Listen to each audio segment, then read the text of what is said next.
Juin 2026 à Fossergues dans le Tarn. Un éleveur, Pascal Sirgue, trouve une centaine de vautours autour d'une de ses vaches limousines. Elle vient de mettre bas, le veau est mort-né. La vache, elle, est encore vivante. Elle se relève, elle marche un peu, et puis elle meurt. Moi, la première fois que je suis tombé sur ce récit, ma question a été simple. Comment un rapace protégé, dont le corps n'est même pas fait pour poursuivre et tuer un grand mammifère, se retrouve au centre d'une scène pareille? C'est à cette question qu'on va tenter de répondre aujourd'hui.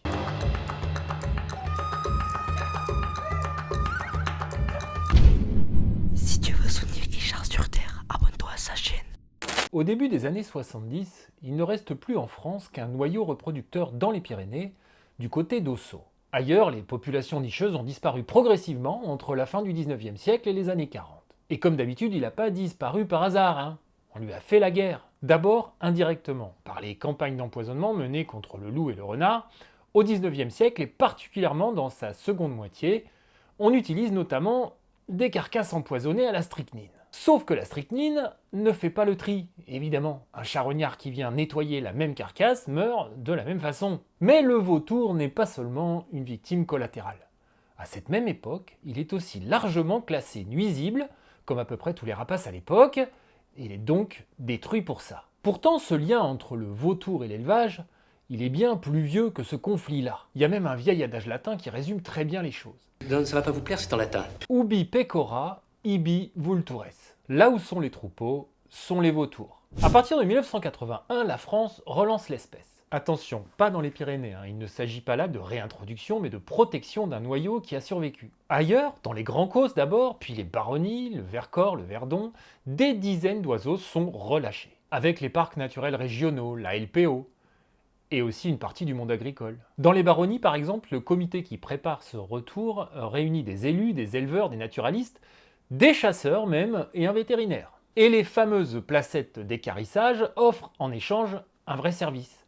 Les vautours débarrassent gratuitement les exploitations de leurs cadavres d'animaux. Alors le résultat est spectaculaire, hein. D'une dizaine de couples en 1970, on passe à environ 3430 couples reproducteurs en France en 2024. Et c'est peut-être là, en fait, que commence vraiment notre histoire. Pas dans un échec, mais dans un succès. Parce qu'aujourd'hui, ce même vautour est au cœur d'une tension bien réelle avec le monde de l'élevage. Des éleveurs notamment qui racontent des scènes terribles qui les marquent. Mais aussi des scientifiques qui sont pas tous d'accord entre eux. Et même par endroits des autorisations administratives pour les faroucher.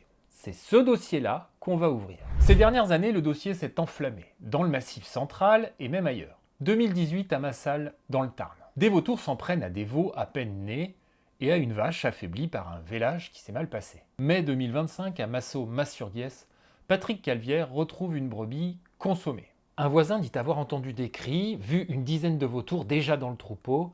L'éleveur, lui, il est formel. Elle était saine, juste avant. 2026, à Ustaritz, au Pays Basque. Une éleveuse raconte l'attaque de sa jument, juste après la mise bas d'un poulain. Et Fossergues, hein, dont on parlait tout à l'heure. 4 scènes, 4 régions, 4 années différentes. Et pourtant, prises une par une, ces histoires n'ont presque rien en commun. Des veaux nouveau-nés, une brebis que son éleveur dit saine, une jument après une mise bas, une vache qui se relève avant de mourir. Alors qu'est-ce qui relie vraiment ces cas? Est-ce qu'il y a quelque chose derrière cette accumulation de récits? Ou est-ce qu'on met sous le même mot des situations qui n'ont rien à voir? Quand on quitte les témoignages horribles des éleveurs pour regarder les cas expertisés un par un, quelque chose commence à apparaître. Un motif qui change complètement la manière dont on perçoit ces scènes. Pour comprendre ce motif, il faut d'abord regarder ce que c'est réellement un vautour fauve. C'est un nécrophage obligatoire. Ça veut dire que son alimentation dépend presque exclusivement de charogne. Son bec crochu, son long cou, tout ça est taillé pour accéder à l'intérieur d'une carcasse. Ces serres n'ont rien à voir avec les serres d'un aigle, elles ne sont pas construites pour capturer et tuer un grand mammifère mobile. Ce n'est ni sa stratégie, ni son équipement habituel de chasse. Sa méthode, c'est la prospection collective, très haut dans le ciel, sur d'immenses territoires. Dès qu'un animal immobile est repéré, les vautours convergent vite et parfois en très grand nombre.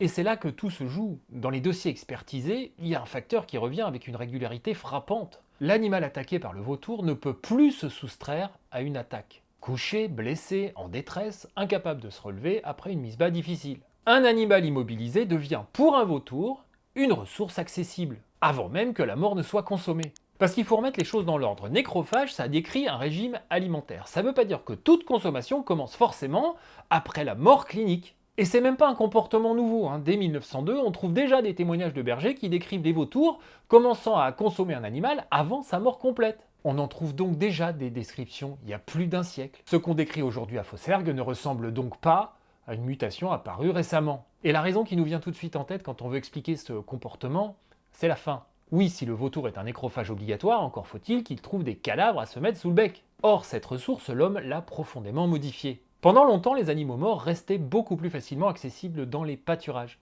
Puis les règles sanitaires et l'équarrissage ont progressivement retiré une partie de ces carcasses du milieu naturel. Alors une idée apparaît assez naturellement.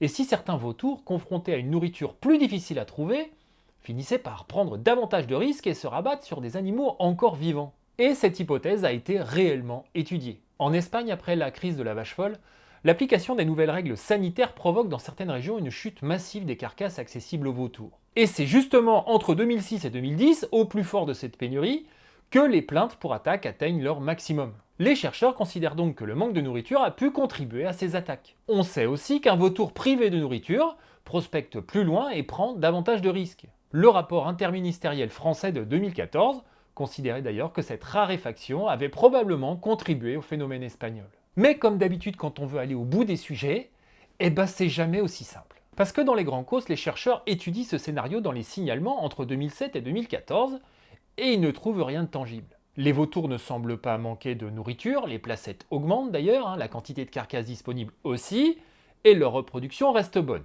ce qui est un vrai indice du coup. Et pourtant, des attaques sur des animaux vivants sont quand même documentées. Donc la faim peut sans doute favoriser certaines attaques dans certains contextes, comme en Espagne.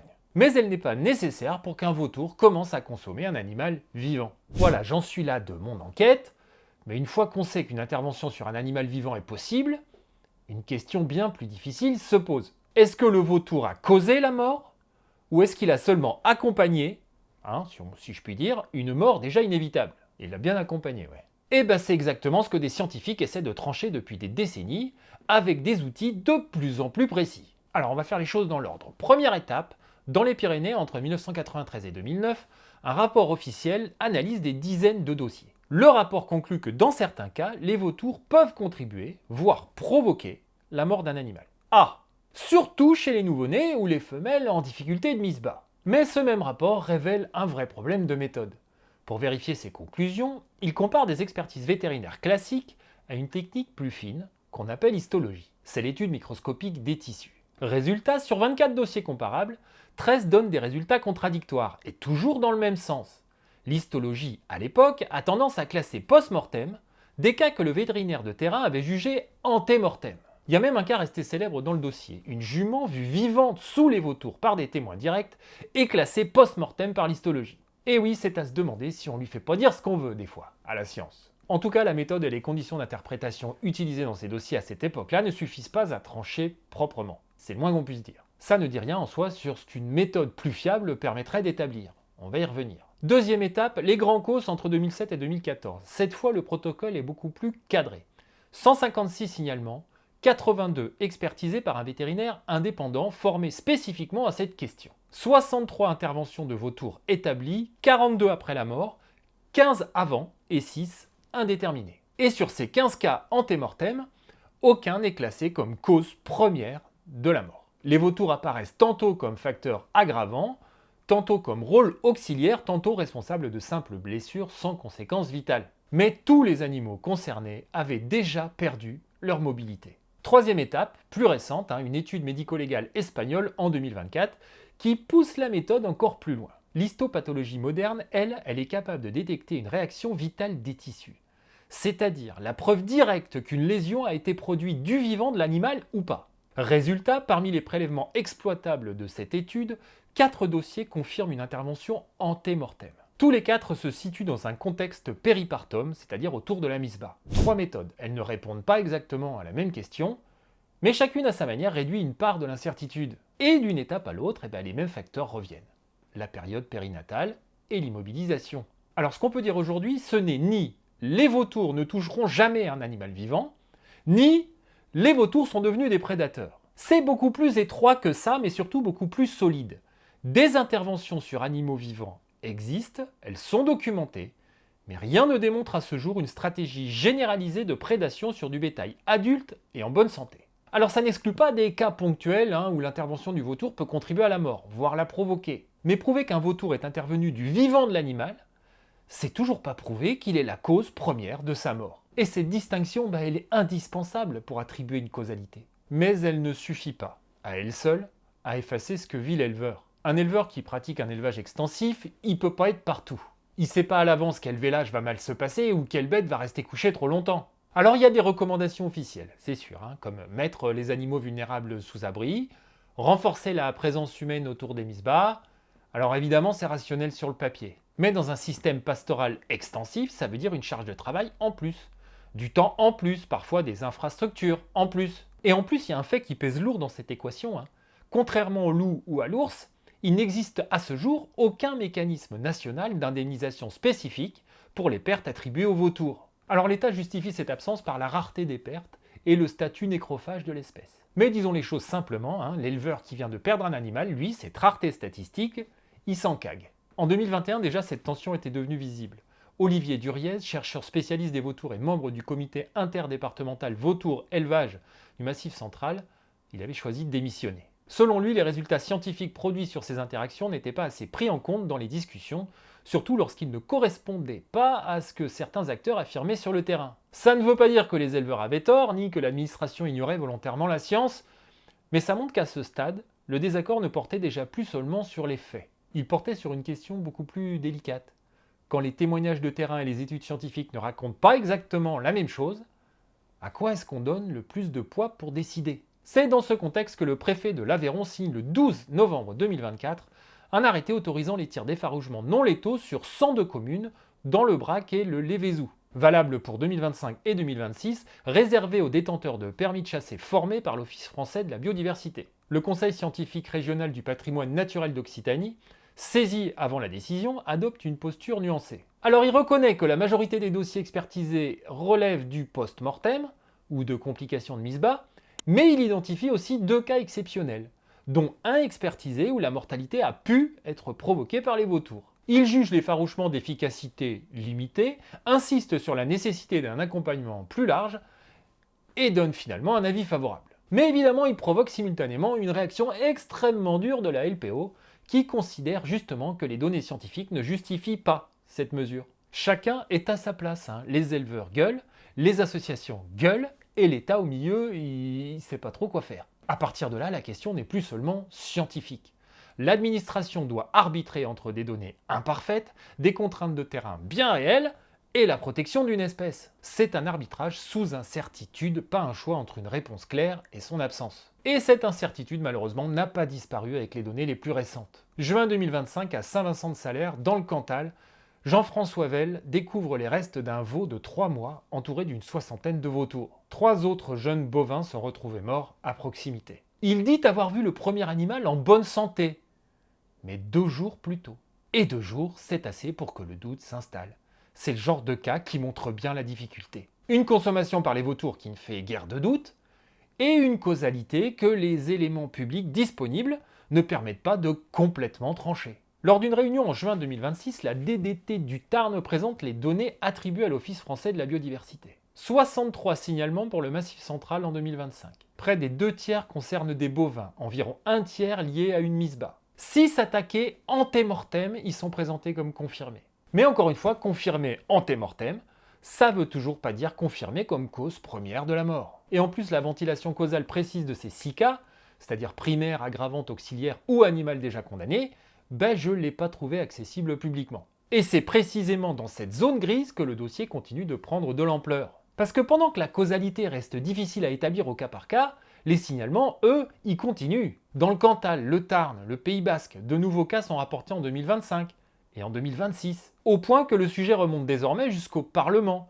Le 6 août 2026, le sénateur LR du Cantal, Stéphane Sautarel, dépose une question écrite au gouvernement intitulée « Recrudescence des attaques de vautours ». Il y évoque une quinzaine d'attaques signalées dans le Cantal en 2025, 2 nouveaux cas en 2026 dans le Cantal, le Tarn et le Pays Basque, et surtout l'absence de dispositifs spécifiques d'indemnisation pour les éleveurs concernés. Il demande également au passage ce qu'est devenu le plan stratégique interministériel annoncé par le gouvernement à la fin de l'année 2025 pour répondre à ces difficultés.